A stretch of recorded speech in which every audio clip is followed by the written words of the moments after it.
พี่น้องจ๋าสมปังก็ได้ยินเลียงแล้วหลายสิ่งหลายอย่างเข้าหูสมปังว่าย่ำสมปังบ่อยู่ครัวอุ้ยเสียดายให้ไปสมปังบ่ได้เฮ็ดสู่กินพี่น้องจ๋าพี่น้องจ๋ามาฟังทางนี้จ้าทุกเมนูอาหารกับฟังว่ามันเป็นสูตรของทางร้านจ้าสมปังล็อกเมนูไว้แล้วจะเขาเว้าจักเที่ย2-3เที่ยแล้วจ้าสูตรแบบใดค่อยเทรนพนักงานเองกับมือจ้าใส่น้ำตาลเท่าใดใส่สุรสเท่าใดอุณหภูมิไฟเท่าใดสมปังเทรนกับมือด้วยนะเจ้าค่ะผู้ใดเฮ็ดก็รสชาติเดียวกันจ้าก็ฟังว่าเป็นสูตรของทางร้าน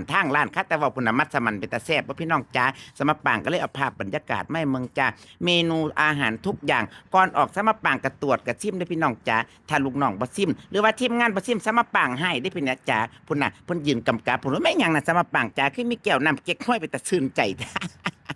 พี่น้องจ้าถ้าข่อยบ่ได้เฮ็ดเมนูข่อยก็ยืนกำกับเกมกำกับนั่นอยู่ในครัวอยู่จ้าบ่ต้องห่วงจ้าอาหารครัวมะปางรสเดียวกันทุกรสนะจ๊ะถามว่าอร่อยพิสดารบ่โอ้ยก็ร้านอาหารทั่วไปล่ะพี่น้องจ้าเพิ่นเฮ็ดจังได๋มื้อข่อยก็เฮ็ดจังซั่นล่ะมื้อข่อยก็สิทธิ์มีครูมีคันอยู่เด้อว่าบ่ได้ว่าบุญบาปพี่น้องจ้าข่อยลืมเว้าสู่ฟังข่อยจบมาตั้งแต่แม่ยายยิ่งศักดิ์เพิ่นได้กินได้ก็กินกินไม่ได้ก็เททิ้งไปพุ่นน่ะข่อยเรียนจบอาหารมาบ่แม่น เฉพาะ15-16 ปีเลยติหัวก็มีโอกาสเอาความรู้ความสามารถมาใส่แต่ว่าถามว่าไปอยู่ร้านอาหารโดนบ่ก็ไปอยู่แต่น้อยพุ่นล่ะพี่น้องจ๋าก็เทิงล้างจานเทิงเป็นผู้ซอยกุ๊กเอาไปเอามาก็จังได้ขึ้นหน้าเตาหลังจากนั้นมาอยู่บ้านก็อยากเปิดร้านอาหารส่วนตัว